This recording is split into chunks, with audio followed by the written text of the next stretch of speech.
Yo, people, Team Talk Podcast episode 25. Myself, Samuel Law. I got Dan with me. Yo. What are you saying? Good, man. Good. Stelios or Dan?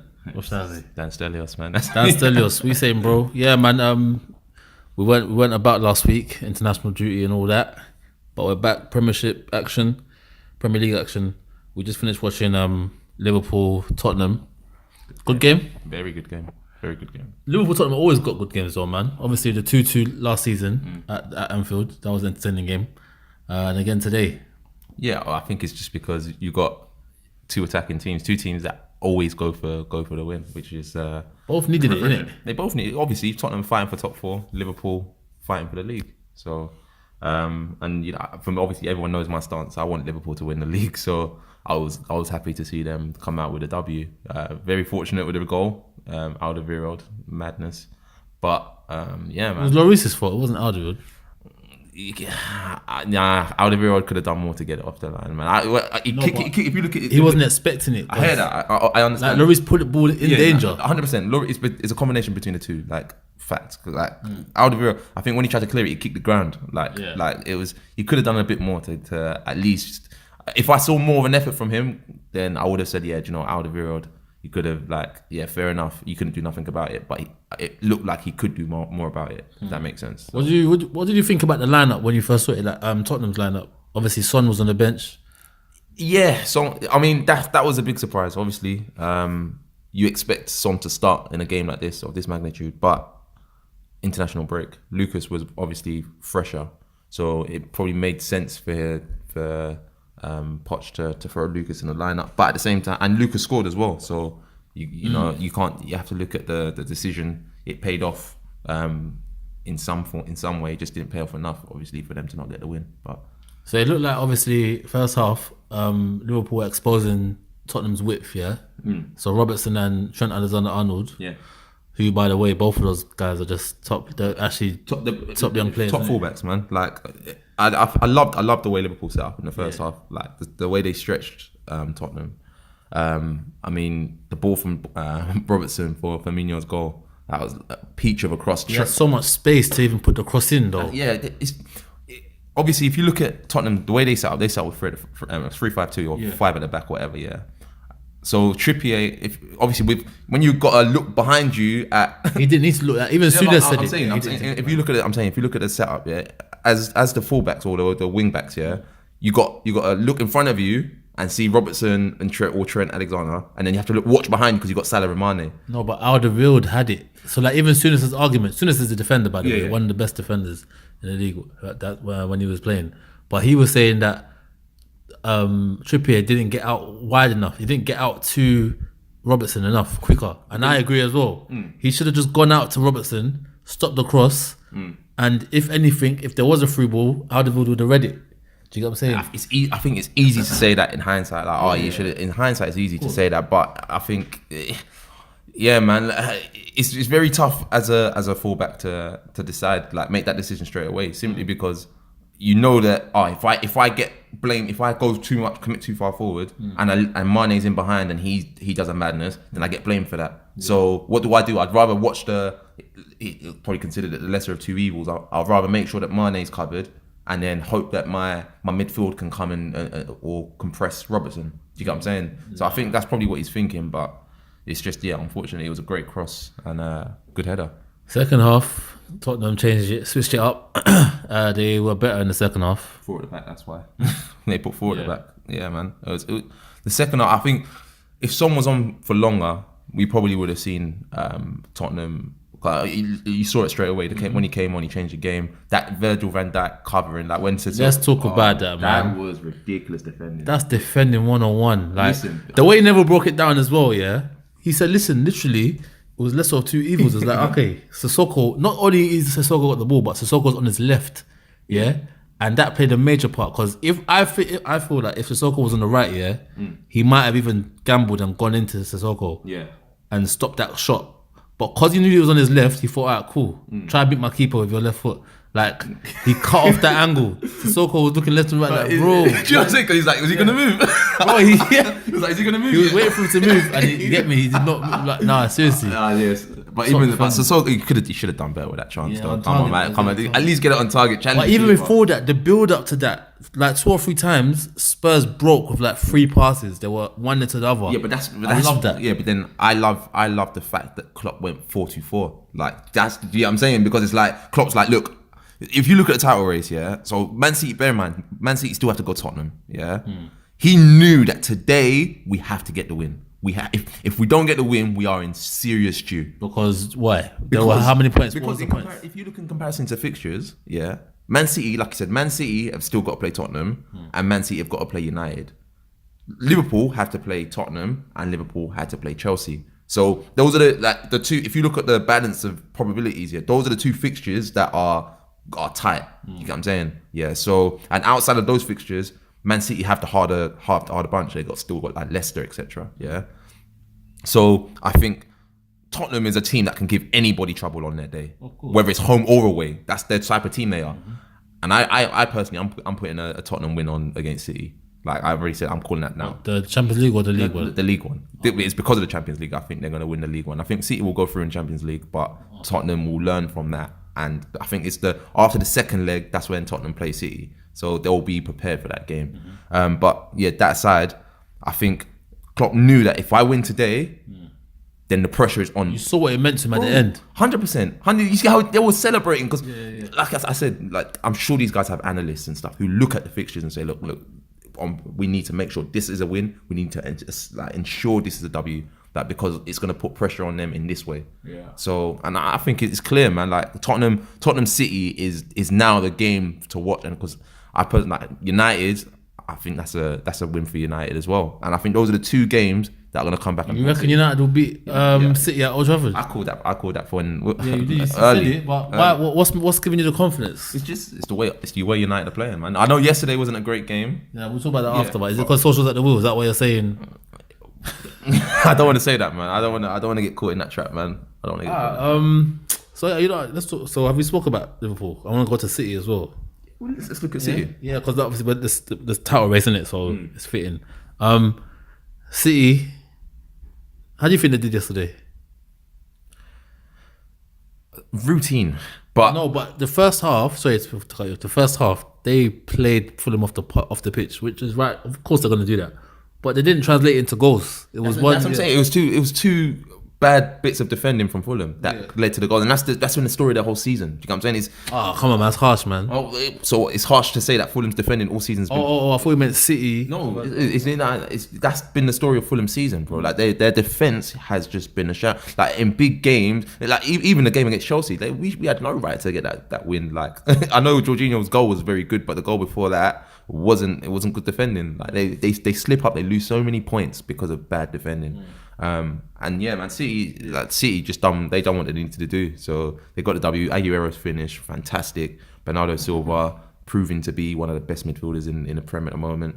Like Aguero's who I want to talk about. Aguero, you know, I'm seeing mad numbers. Like in this space of time that he's been in England, you know, his numbers are ridiculous. Like Aguero is clear. Where would you put him in the all-time Premier League ranking right now?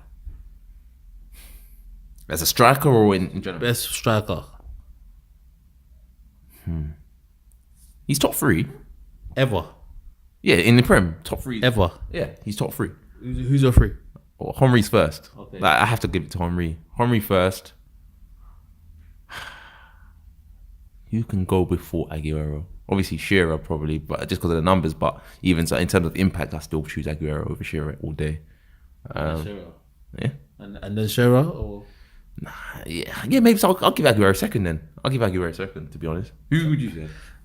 I'm asking the question, here, buddy. Because I don't know. Like, as you were saying it as well, I was like, hold on, it's true. Aguero was actually in top 3, bro. He is. Like, look at the impact. Like, gee, are we being prisoners at the moment, or is this really? How long's the moment been, bro? It's been years. Like we watched this guy for like nearly a decade. Do you know what I'm saying? Like it's a lot. It's a lot of years, bro. There's a lot of seasons under his belt. That's 6 or 7 seasons at City now. Like he's a legend. He's legend. Hasn't been in the Premier League team of the season ever, and hasn't won the trophy. What, hasn't won what trophy? PFA. Yeah.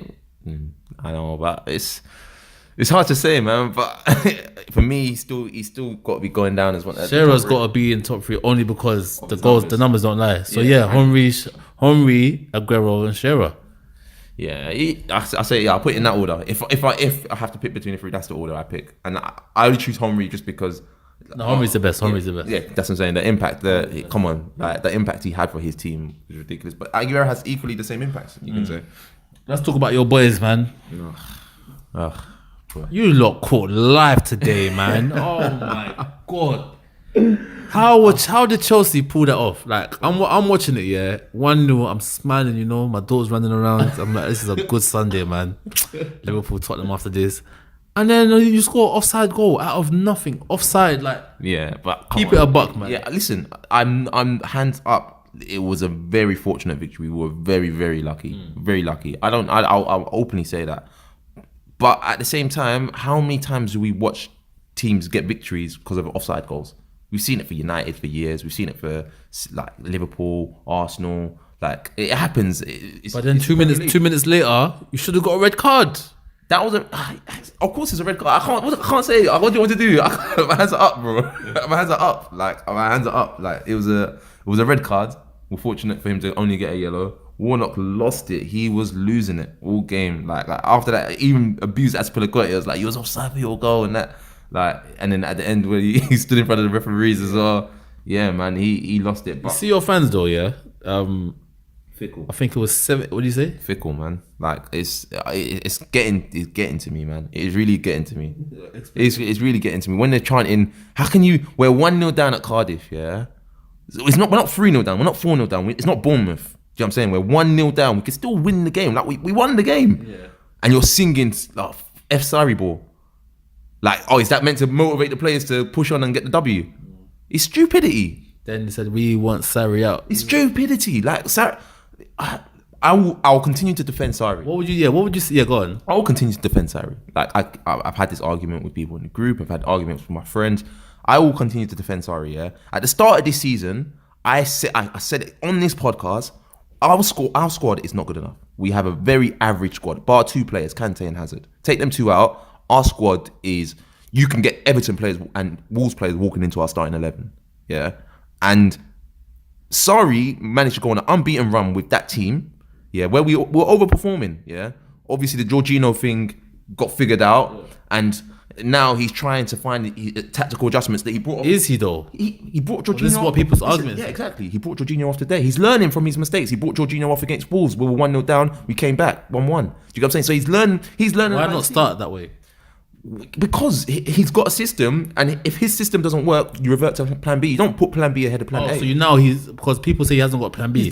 Now he's got a plan B. Yeah, that's what I believe that. Like as I'm watching him, yeah, fair enough. The results ain't going our way, but that's again based on the ability we have within the squad. Yeah, I feel. Listen. Can you really say that with the ability? Are you trying to say the ability in your team is not? It's levels. I'm not saying, like I said, it's not levels, but it's average. It's average. Bar 2 players, it is average. Like let me ask you a question, yeah. In the starting 11 for Chelsea, yeah, who would you take out of your United lineup? Bar the you'll probably say your centre backs, but even Luiz and Rudiger, you're gonna Ashley Young, I'll take him out. Yeah, for who? Who's your right back? Whoever your right back is, I'll take him for Ashley Young. Oh yeah, Aspilicueta. Aspilicueta, he's a captain, like Mr. Consistent. I'll take Kante in midfield. Yeah, of course. I just said bar Hazard and Kante. Yeah, would you put Willian in your starting lineup? Would you put Pedro in your starting lineup? No. Would you put Higuain in your starting lineup? Would you put Kepa in your starting lineup? Would you put Luiz, Rudiger, and Alonso? I can keep going. It's a very average squad.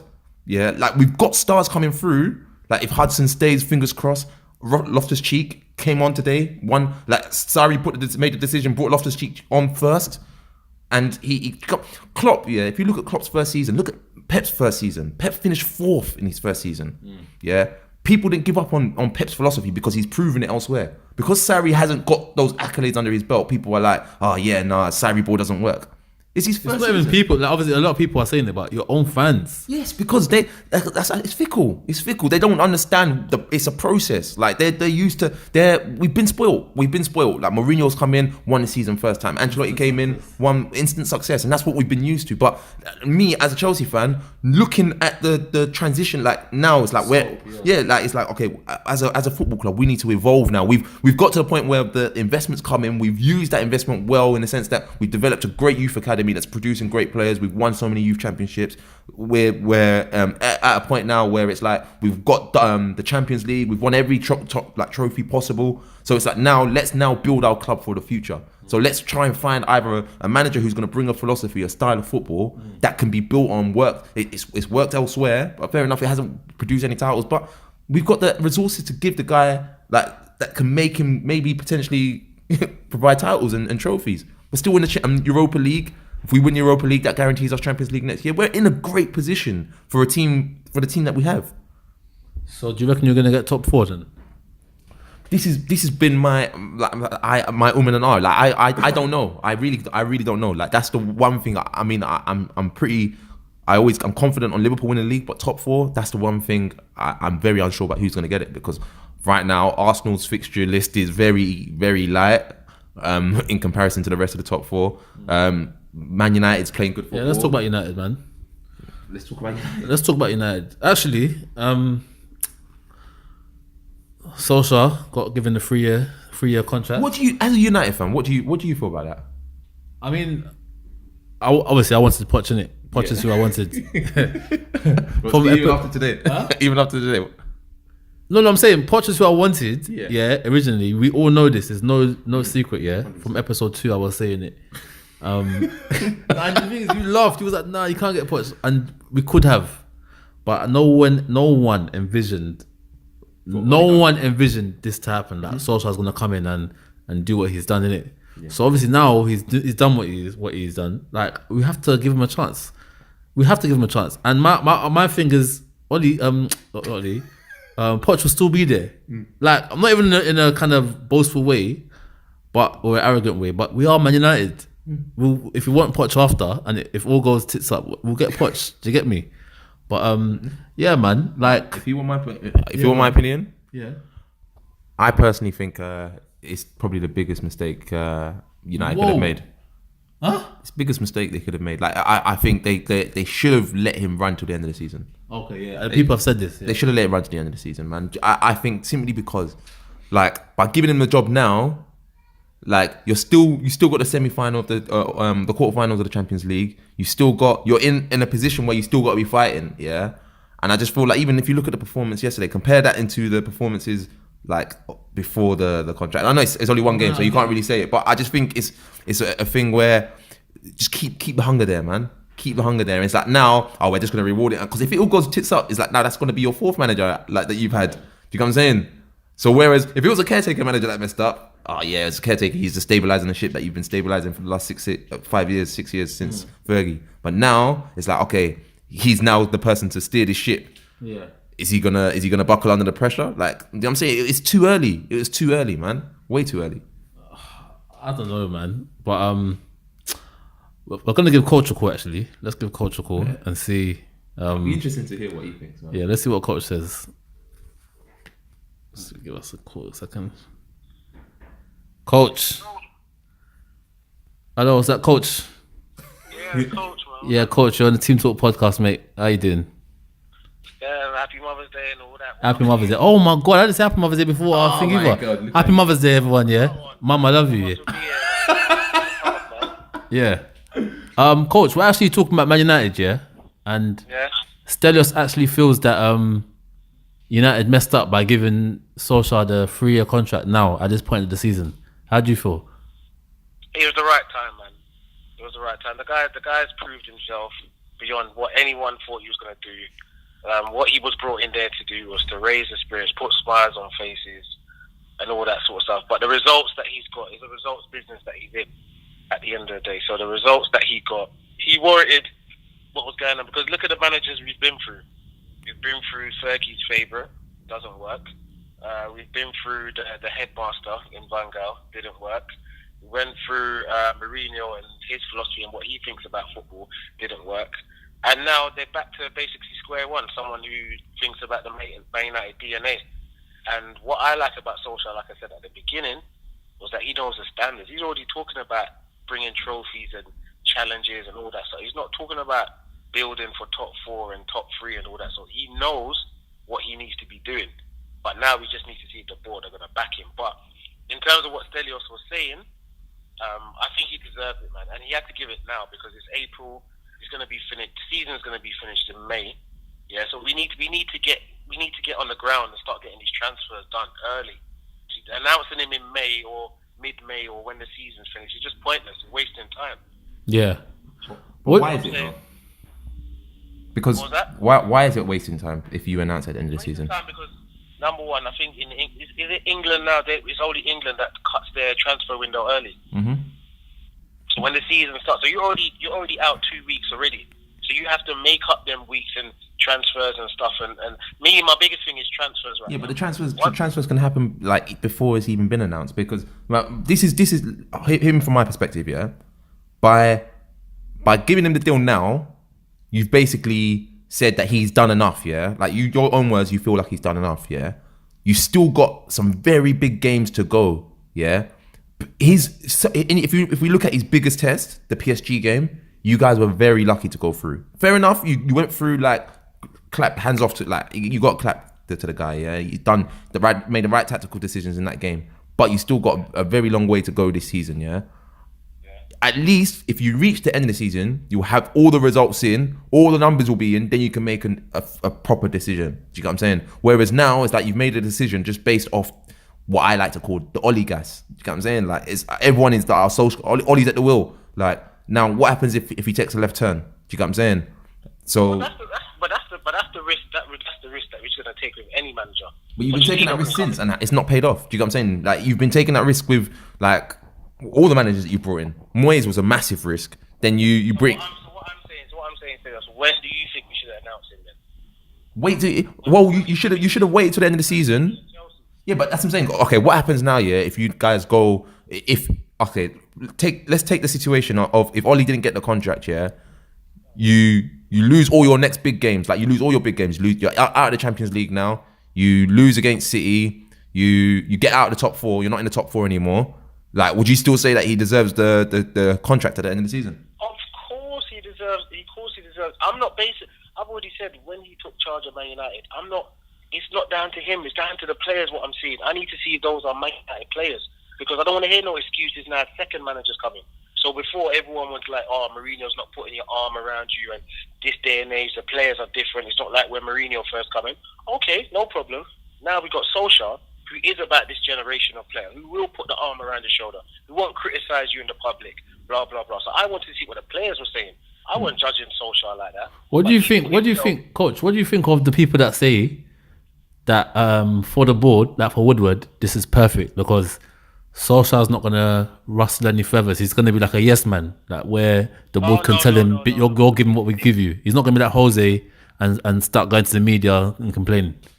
But you see what I thought that at first when Solskjaer was coming in on this yes man stuff, but the fact that he's talking about trophies and titles and so did Jose. And trust. No, but what I'm saying is that the way Jose went about it was not. Like it wasn't putting Woodward under pressure because Mourinho to people was so miserable. They were just sick of seeing him on the TV every single week, every interview. Why don't you just play with Rashford? Why don't you play with this player and that player? Make them better. Why you keep moaning? But now Solskjaer's not moaning. He'll just tell you what he wants and the DNA of Man United and what's needed to move forward. Now the pressure's on Woodward. See, Solskjaer comes up short in this transfer window. Everyone's looking at Woodward. No one's looking at Solskjaer at all. That's why Solskjaer came out in his interview and said agents have already been contacting us. That's already putting out the fillers out there to the fans to let them know that, listen, agents have been contacting us, So if we don't get certain deals done, it's not me. You know what I'm saying? You've got to look at Woodward now. He's got the purse strings. And if he doesn't want to buy a player because he's 5 million over or whatever and all that sort of stuff, it's down to him. It won't be down to Solskjaer. Solskjaer knows what he's doing right now. The way I'm listening to the way he's talking, he's just putting the feelers out there for the United fans. Don't blame me if transfers are not coming in. Simple. So did you watch the game, the United versus who was it? Watford. Yeah, I Watford. watched it. Yeah. Where do you see United like strengthening? Like what? Where do you see us lacking? Like Mata played yesterday, and it's even though Mata played in a position where I wanted him to, which is central with like runners around him, where he can, he's not out in the wing where he has to try that beat the fullback. It still was a slow build up when you had guys like Matic in there as well. Like where would you, if you're Solskjaer, where do you think United can strengthen? Well, for me, we need a few players. Right back, I think we need someone. Left back, I think we need someone. Left back. Not necessarily first team. We need someone to back up Luke Shaw. Oh, okay. Yeah, because the squad game right now, it's not the first 11 no more. It's a squad game. So that centre backs I'm very concerned about because Smalling and Jones got their new contract. So I don't even know if we're going to get a centre back. But that's another story for another day. So right back, left back. For me, we need 2 central midfielders. That's me. And we need a winger. That's what I would say. And another controversial. You sound like you're in a buffet. Like, yeah, I want that. I don't. All in one transfer. I was just thinking, is this one transfer window? Is he thinking about? You're asking me what United need, and we didn't need a little bit of an overhaul. That's why people like Mata, Herrera, these contracts that are running out. That's why I was hoping that Jones's thing would run out, Smalling's thing would run out. Just let them men go. So what? You want Herrera to go? You want Herrera to go? Did you say? I'm not fussed if Herrera goes or not. Wow. It don't make a big difference to me. I'm not fussed. So you haven't noticed or you haven't been aware of the difference that Herrera has made to the United performances? He's made a difference, but once again, I'm looking at title. I'm not looking at top 4. I'm looking at title. And Herrera, whether he's there or not, to me, is not firing you to the title. It's not that key piece. Yesterday on the ball, he just lost. I don't know if it was rusty or what, but he just got the ball and he got the ball. We weren't moving the ball enough. Like Matic wasn't moving the ball. The 2 Spanish guys are out of contract. Listen, they might be moving a bit weird in the next few weeks. So don't be surprised about that. Because at the end of the day, if Man United didn't give me no contract, why am I giving 100%? United Wolves on Tuesday. How do you see that going? It depends what Wolves want to do. Wolves got the FA Cup tie as well. So will they rest players? Don't know. I'm just hoping for a better performance than it was in the FA Cup. The FA Cup was just hopeless. But just going back to my point quickly, Samuel, in terms of what we need and whatever, I'll say something controversial that people say is a bit mad. But at the end of the day, for me, we need to sell Pogba. It's what I'm saying. I'm already seeing the writing on the wall. God damn. I want to play with Real Madrid. It's a dream to play with Zidane. Zidane came out and said it today. Zidane said, I like Pogba. We heard the same thing with Cristiano when he was putting out them little Real Madrid's my dream. We've already heard this. Plus, they're sponsored by Adidas, I think, as well. So that will be an easy move for him. So for me, that's something that we got to look at. I'm not really on the whole transfer window, just spending it, seeing what Pogba wants to do. At the end of the day, if he wants to go to Real Madrid, sell him to Real Madrid and let's move on. Because he's already putting the stuff out there that he's going to leave. And each year that goes by, he gets more strength in the transfer because his contract's running down. You get what I'm saying? So there's no point of us saying, why would you want to sell Pogba? It's business at the end of the day. Raiola never brought him to Man United to stay at Man United forever. No way at all. It was to Man United, do the Cristiano move, and then do the other big moves if you want to go for the Ballon d'Or. That's what he wants to do. And Zidane wants him. He wants to go to Zidane. He's putting it out there. Let's talk to Real Madrid. Let's get as much as we can this year because his value will go down next year. And who will replace Pogba? It's not about who we replace him. I can't just pick up someone on top of my head, but a combative midfielder. Yeah. That's what we need. We need at least 2 combative midfielders. There's no energy in our midfield. There's no energy. And remember when I told you something about when I want to watch United play, they're very lazy off the ball. Yeah, Solskjaer he's said that in couple times. He's said dropped a couple hints like, I want to be the hardest working team in the league next season. Yeah, man, the guys are just too late. It got to a point in midway through the first half against Watford. It was end to end, a basketball match. Just end to end. That Pogba was standing up front, waiting for the counter attack. Then Watford's attacking midfield was just waiting up there. It was just end to end. It was just nonsense, man. Yeah, Solskjaer did even hint in the interview after saying he needs to find the proper position for Pogba. Like maybe he can dictate games, which is slightly worrying. That at this point now he's gonna start tinkering. I don't know if he's gonna tinker, but he was like, yeah, I think Pogba might have to go deeper and blah blah blah. But I don't want to see Pogba in the deep line role. Is that what he said? Yeah, he said, I don't know, like he might have to dictate games and get on the ball, but I'll rather Pogba rather in the box late. That's the Pogba I know. But you never know. That once again, that might be just like other smart managers do. That might be just a subtle word to Pogba that right, you saying you want to be in them attacking roles and that, but you ain't doing what you're doing properly. You're not putting the effect on the game. So do I need to drop you deeper where you get more touches of the ball, or what is it? That's what it is. It just might be a little nudge to him. Like, you know, when you said when I asked you about signing players, I thought you was gonna say Jadon Sancho's name. I know he's been linked with United. You don't feel Jadon should come to United, do you?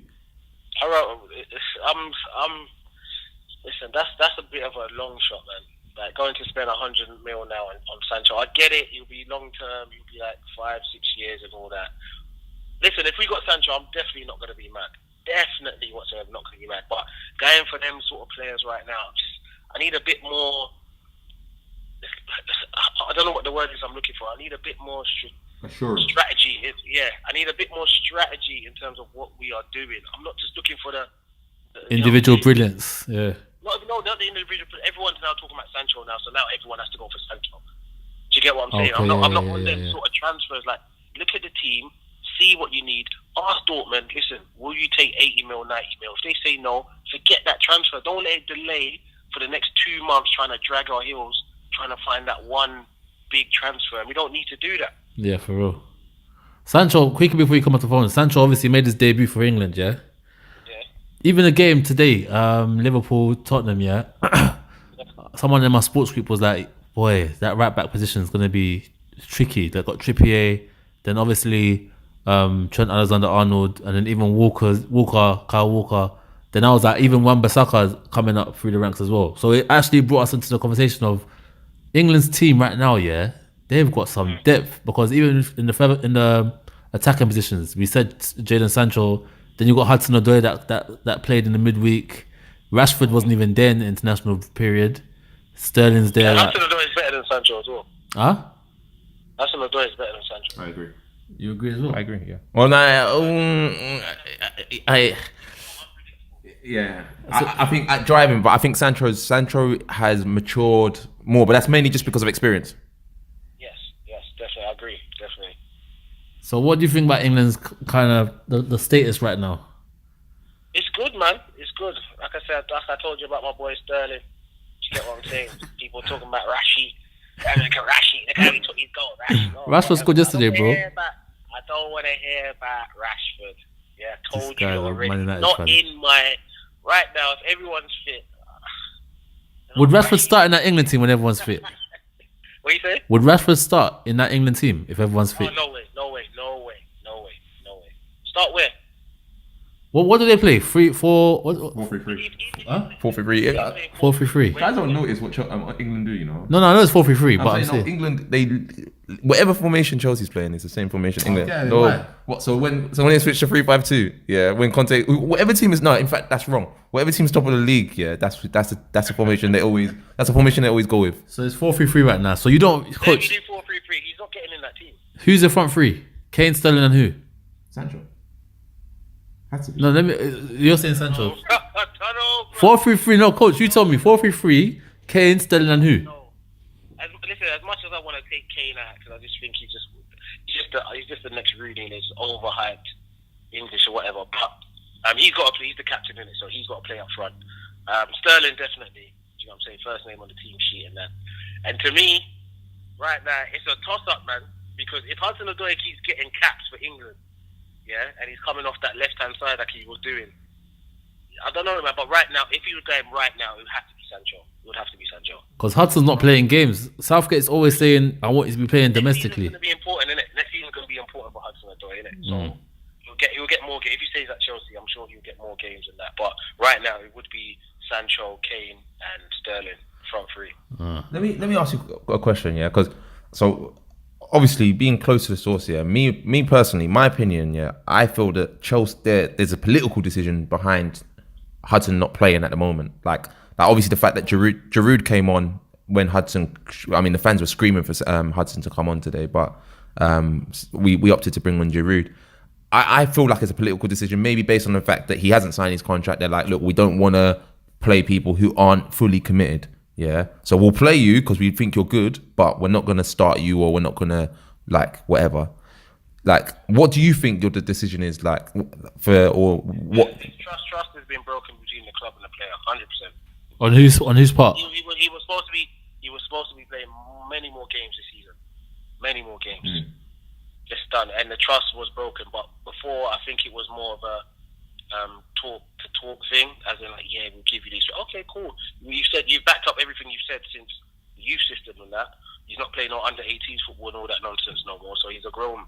He can play in grown man football. But the trust was broken this year in terms of the games that you're playing, and I think that coincides with him not signing a contract. But right now he's in a very powerful position. The last 12 months of his contract, if he runs it down, Chelsea's just going to get a measly compensation fee for wherever he goes, which is going to be peanuts to what he's probably going to be worth down the line. So right now he's in a strong position, and the fans want to see him there. They're sick of Willian, Pedro, these other wingers. They're sick of all that, and plus Hazard might probably leave to Madrid. Do you get what I'm saying? So for me, the trust has been broken. That's what it is. Obviously, they're in 120, so don't let the Sky Sports or whatever put their numbers. He's been offered 120 by Chelsea. New offer, 120. But it's not about money. That's the thing. If it was about money, is that desperation though? Or is that desperation? How was Hudson? 18, but it's the right. He'll be the youngest player ever to be on 120k. I swear. It's the right decision. It's absolutely the right decision. Absolutely. Listen, whatever it takes to keep this kid, do it. It's not. It's listen. Okay, he's come through our youth system. Yeah. Obviously, I'm not saying he's going to be the Messi or whatever. Yeah, but Barcelona had Messi at a young age. They were playing him from age 17. Yeah. When you have a young talent that come through your youth system, bro, you absolutely have to treat them like, look, you're going to be the star of this team. Yeah, we've seen a lot of clubs treat the players, the homegrown players, how many or less. No, I'm talking we've seen it though. The problem that's happened with Chelsea, they thought Callum was a Loftus-Cheek and those guys, where they're just going to settle for big money. That's the problem. He's always been about his football. He just wants to play. That's it. The money's going to be there when you play. So he's not focused on chasing the money and just sitting down for 5 years, getting 90k a week or whatever they're offering him. He wants to play. So if you're offering me 90k for the next 4 to 5 years, that's great. But if I'm not playing, I just feel like I'm not doing nothing. And he knows he's good enough to play in first teams. You're seeing what Sancho's doing in Germany. Hudson is starting. He started. How can you start for your national team and you're not starting? You haven't started a Premier League game. Yeah, it's mad. When I saw this, it's madness to me. There's politics going on. It is politics. Absolutely, man. He should literally from the start of the season, the way he performed in pre-season, he was our best player in pre-season. He ripped Bellerin. I remember seeing that. He was our best player in pre-season, and for me, I was so excited at the start of the year. I was like, oh yeah, we're gonna have Hazard on one side, Hudson on, and then Hudson was on the bench for the first game in the Premier League. Yeah, Community Shield. He played the Community Shield. He played in the Community Shield. I was like, yeah, so he's gonna be playing every game now. This is what I want to see. And then all of a sudden, it's just bench, not in the lineup, bench. And I was just, I couldn't comprehend it. I couldn't. Yeah, it's a business, isn't it? It's deeper than football at the end of the day, and that's basically what's going on. He's just focused on his football. He lets his family deal with the business side of it. He just wants to play football. That's it. And he listen to him. His first choice is to play for Chelsea. That's his first choice is to play for Chelsea. But if you're not playing, and you know you're good enough to play in first teams, and people like Bayern Munich want you in their first team, and all that sort of stuff, then it's down to Chelsea now. That's what it is. It's down to Chelsea. That's the only thing that gives me hope. Like everyone says, "Oh, Hudson's going," but like me personally, I know what it means to play for the team you've been at since you were 8. Do you get what I'm saying? Like if you're a footballer, you want to play for the team that you. If you're at the top team's youth system, you want to play for that. You know, you have dreams of it. It's like I dream of going all the way with my team. Do you get what I'm saying? So that's my opinion anyway. Alright, coach, man, I feel to keep you on the phone because I want to talk about NBA after this, man. Well, keep me on the phone then. Yeah, what March Madness? What I know, we'll talk about that in a second. Arsenal. Yeah, batteries. Your battery's low. Alright, we got 20%. Don't worry. When you cut off, you cut off. Arsenal, Newcastle. What are you saying? Because let's talk about the top 4, man. Like, who do you think is going to get the 2 slots out of the remaining 4? Because now Tottenham's definitely in it now. And what did I tell you before about Tottenham getting too excited? And I told you not when it comes to North London, Tottenham fans need to start watching what Arsenal are doing. People are like, Arsenal are failing. Listen, Tottenham are about to go through a period that they never envisioned right now, and it's already starting now. And because they didn't invest no money in that squad that they've got, this is what happens when you get to this part of the season, the fatigue, mentally, physically. Who's there to freshen up off Tottenham's bench? I mean, Son came on today. Lucas Moura scored, so... But he weren't fresh.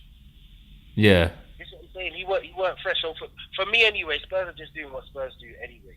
At the end of the day, they are fitting bad form at the wrong time right now. But they might get that second win, you know. Obviously, they're going to go into their new stadium on Wednesday against Crystal Palace. You know, that might just be the new, like, okay, this is our new stadium. But then also, likewise, teams move into new stadiums and it takes them a while to hit the ground running. Yeah, well, listen, it's going to be a tight race anyway. It's between, 4 clubs for 2 positions, and I think that, what is it, a point? I think United's got the hardest games, though. Yeah, you got the hardest games, but at the same time, it might make us more focused. Champions League's in there as well. Yeah, listen, you just got to play what's in front of you at the end. Chelsea coming to Old Trafford. Before, I used to be a bit like, Chelsea, right? But the way they play away from home is atrocious. Mm-hmm. So if we get onto Chelsea early doors from the first whistle, I think we should beat them. Man City, it just depends what Man City want to do at the end. If they want to come up and just play their champagne football, they'll just do it at the end. Because the way we play off the ball is just lazy. But anyway, the top 4, who I think is going to make it, I would say Arsenal, definitely right now in terms of the run-in for seeing. And I still go Spurs, man. Oh, what? You don't put United in there? Nah, I won't put United in there. Wow. United. Even though Ollie's at the wheel and that. Stelios hates it. So I'll keep on winding him up with this line, yeah? But we have to admit, the line is wavy. Huh? Where did it come from? Ollie's at the wheel. Hey, listen. Oh, come on, man. I ain't got time for those songs. Man. Just do your job, man. Mate, Ollie's at the wheel, brother. So what? So you see, the title race. What do you think? How do you think the title race is gonna go? Do you still think City? So pissed off with Spurs today. So pissed off with Spurs today. Just so Spursy. I don't even know how to describe. No, I know exactly what you mean. You always count on Spurs to just do something that messes up. Do you get me? They should have won that game. They could have. They should have won the game. Aye, Van Dijk. Remember how we was talking about Van Dijk, best defender? You saw that 2-on-1 there, innit? Yeah. Alderweireld did the same thing. What do you mean? When Salah was through 2-on-1, Alderweireld done the same. No. Salah was greedy. Salah could have played it to Mane. Oh, come on, man. Alderweireld stalled, jockeyed. No, Salah could have played it. Salah was greedy. He could have played it through to Mane there. Okay. So do you think it wasn't clear like that? It wasn't clear like that. This one, it was literally Van Dijk was literally the only person in his half essentially. Like it was. Do you guys think if Son was on the ball instead of Sissoko, that would have been the same result? Yeah, but that's what I'm that's the decision, bro. That's what I'm saying. Like the decision Virgil made at that time is like to process it in. If you think about it, it's such a short period of time. You've got to make a decision, and he's like, look, Sissoko's on his left foot. I know how dangerous Son is. He's both-footed. Let me just like basically jockey him up to the point where he has to shoot, and I trust my goalkeeper. Or if I can make a last-ditch block on Sissoko, then yeah. And to make that decision in such split time and execute it to success, you have to respect it. I fully agree. Yeah, I've never seen a defender do that before. I fully agree. Nah, he's trolling. You're trolling. What's going on? But that's what I'm saying. I'm not arguing about that. I've never seen a defender do that before. He's the best defender in the Premier League. You can't doubt that. Yeah. We can't. He is right now at the end of the day. So, and even like when you guys said, even with Samuel, you said in the world, didn't it? Yeah, he's in the world. Yeah, I don't watch enough defenders in the world to know. But what I'm saying, Koulibaly is another one that people rant and rave about. Even him, I don't. He's intelligent. Yeah, he's not as intelligent as Virgil, man. But definitely Van Dijk would be in the top 3. He's number 1. He's ahead of Ramos. I don't watch enough defenders in the world. Yeah, that's fair. That's fair point. Listen, we spoke about football, man. I don't think there's any more football. I want to talk about this is NBA March Madness, mate. I'm telling you, this thing I've just been following it. College basketball. You watch basketball? I watch NBA when Knicks ain't letting me down, but that basically sums it up, boy. Not letting you down? When Knicks aren't letting me down. So I'm a Knicks fan, man. I know exactly, man. I know. But what have you been following the Zion train? Yeah, the Zion hype. Yeah, of course. From day one, I've been following Zion since he was in high school. Yeah. I mean, it's a freak athlete. He's actually making the college game interesting and whatnot. He's just a freak athlete. Do you think he's the next LeBron then? No. Oh, okay. No. LeBron's IQ is just not. He's not there yet. He's just a freakish athlete. Well, like Shaq. Shaq was a freakish athlete. You reckon it'd be like Shaq level? No, because he's more skilled than Shaq. Yeah. But this is what I'm saying. So obviously, he can play at the 5 or the 4 or even the 3. Yeah. Williamson. He can play. He's that much of a freakish athlete. He can do that. The only thing people are saying about him in the States, especially, is that obviously with his weight and his body, and as he gets older, he's still going to be putting on weight. So it's going to be hard for him to keep off the weight. But how's he going to be? You know, he's on his knees and all that, the longevity and all that sort of stuff. But he's box office though. Yeah, he is. I mean, Nike signed him. Oh, Nike signed him now. Yeah, I saw that. What was it? What was the whole thing with the whole Nike trainers thing? Signed him. Huh? I think he's getting put. I think the deals are getting put in his face, but I don't think Nike have signed him. I know Rock Nation won him, LeBron won him. Yeah, man, it's good. Everyone. Do you reckon Duke are gonna go through to the Final Four then? I hope so with him. I just like his persona, man.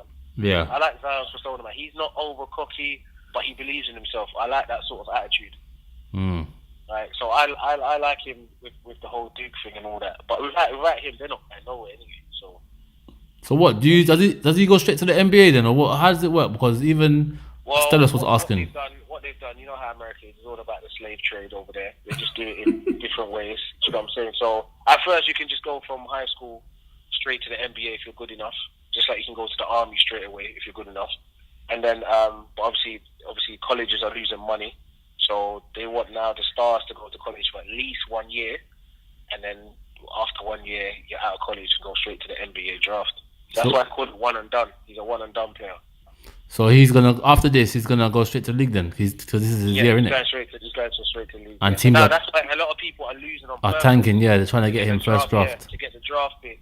But the way the NBA set up, I think 4 or 5 teams can get that pick. So it's not just who's got the worst record anymore. It's just 4 or 5 teams. Stelios, what were you saying about how the college players is good that they don't get paid? Yeah, I agree. I mean, that's my point. What's that? Please explain this one to me. Okay, well, do you agree or disagree? Disagrees. Okay. Emphatically disagree. Okay, so for me, yeah, the NBA is the pinnacle, innit? Yeah, as a young man, these guys are what 20 to 22 max, yeah. Who? College basketball players. Yeah, max. Okay. Yeah, the max age is 21, I think, or is it 22? One of them, yeah.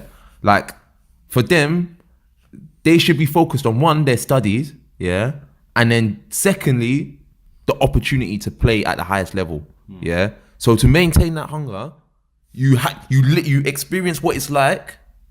And then it's like, I still need to carry on working to a point where I can now reach the heights and earn the money. Because if they're earning big bucks in college, like some people that they'll be so happy, they'll just be like, you know what, like I've already made it, and they'll start tanking. Do you know what I'm saying? Whereas if you keep them hungry, it's like, yeah, I'm gonna stay ahead of myself. I'm gonna keep competing, as in pushing myself. Money won't get in the way. You're saying I'm gonna push myself to, be at my best physical conditioning, everything, so I can try and make my dream a reality. But then, how do you feel that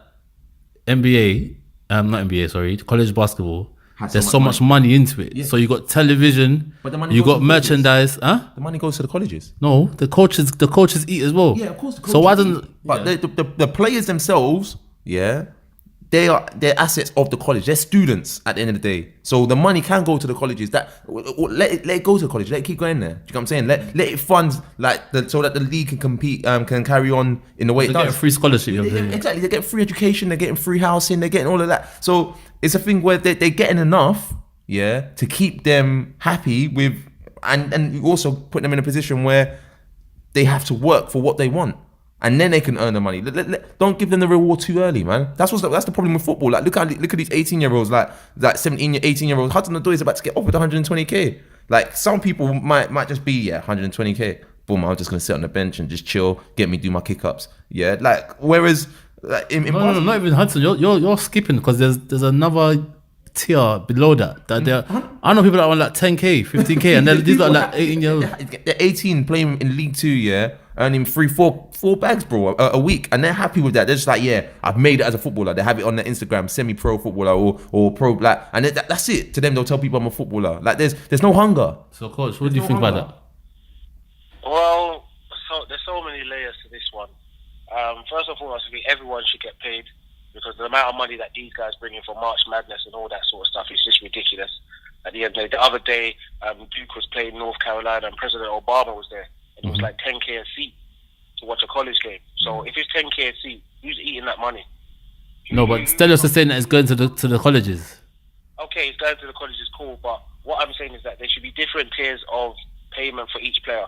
If you're a player that's not that great, but you're good enough to do 4 years in college and then maybe go to the NBA draft, you should get paid a certain amount. If you're Zion Williamson, who is a one and done player, you're not getting no degree. So that free education that you're talking about, he won't even be there long enough to get that education at the end of the day. And he might just blow his knee out in the last college game, and that might be his NBA career finished. You just never know what's going to happen and what's he going to fall back on at the end of the day. There's nothing to fall back on. So for me, the superstar players in college that are one and done, 1 year in college and go straight to the NBA draft, they should be getting paid accordingly at the end of the day. The other ones that have to stay at college and do the scholarship and get your free this, your free that, they should be getting paid a certain amount. Not nothing crazy, but they should be getting paid a certain amount because at the end of the day, without them being on the court, the college don't get that sports money. The college don't get that TV money, ESPN, Fox, or whatever it is. They don't get that money, no matter how big and small the player is. So there should be different salaries for the type of basically status that you hold in college basketball. That's what I think anyway. Fair enough. No, but how do you know a player's going to be a one and done though? Right? Because obviously they might be performing. You know the players. You know the prospects from high school. So basically, when they look at them from high school, Zion could have went to the NBA straight away. But because the rule is you have to go to college now for 1 year until they change it, everyone knows that Zion was one and done. Everyone knows RJ Barrett on Duke is one and done. Everyone knows Cam Reddish is one and done on Duke. All these top picks from high school, they could have went to the NBA straight away if the rule wasn't there. But because the rule is there, they have to go to college. So you know these sort of players are going to college for 1 year and they're going to capitalize on their money when they go to the NBA. But they are bringing in the big bucks right now. You don't get President Obama and that coming to watch basketball games, college games. This ain't even NBA games. College games. Why is President Obama there? Because of Zion Williamson. Okay, So that's what we bring. Here's a question then. How much should they get paid? Because I think I agree with your points. I think and after listening to your points and everything, I've taken from your perspective. I understand like that these players should be rewarded somewhat financially, and especially because of their families is there supporting them. There's a lot going into the sport itself, and the fact that they bring in such receipts like 10k a seat, that's ridiculous. So, but how much money would you say is enough? Me personally, because I don't know the certain amounts that the schools get. I just know they get millions in TV revenue. And that's TV revenue alone, not merchandising, nothing. People are walking around with varsity jackets and college basketball. How they want to split it should be down to the player, his family, and the college he's going to. So then once again, number one, that will give him a bit of financial stability no matter what happens after his college career. Number two, it gives him experience on how to kind of do contracts as well, if that makes sense. You're sitting down with your college, you're sitting down with your family, no agent, no official agent, because that's when it gets messy, when you've got an agent involved and all that. With your family, with your parents, etc., sit down with them. This is how much the merchandise is going for sale. This is how much we're going to get from TV money. And then just kind of work it out between you and the college and kind of go from there. Because me personally, I would rather get paid from the college than then give me a free scholarship, because I can pay for my own scholarship. If the scholarship's of $100,000 a year, I'll pay the $100,000. I'm getting paid way more than that, so I don't need your free scholarship. I'd rather you pay me off the shirts that I'm selling for your college. Pay me, and I'll pay for my own tuition. I'll pay for my own scholarship. Simple. Fair enough. Yeah, I think that would be my idea. Coach, so I'm gonna leave you now because the battery's gonna cut off. Yeah, but it's been good having you. Yeah, alright, man. Next week. Take it easy, bro. Yeah, man. So UFC or no? Cause have you watched the UFC? Did you watch UFC yesterday? You fought? Who fought now? It wasn't Chiago or... Who's the mic though? There was a couple fights yesterday. I miss you. I was out. No, my man's gone blank. I stayed up for it as well. Oh, Barboza, Gagey. Justin Gaethje. Let's not discuss it because I need to go and watch that. It's probably good fight. It's on series, mate. Well, Good fight. So we can't talk about that then. Alright, cool. Next week, man. Yeah, next week. Yeah. It's been good, man. Short and sweet this week. Next week, guys. Also, I know I keep on saying it. We do plan on getting the Team Talk Football Show back on track, and you'll see it close to this date. So stick out for that. And also, the Team Talk link up, I will be bringing that back as well. The man then will be linking up, discussing little topics. We'll have debates as well for you guys. So yeah. Signing out, man. Yeah, man. Thanks, guys, for having us. Next week.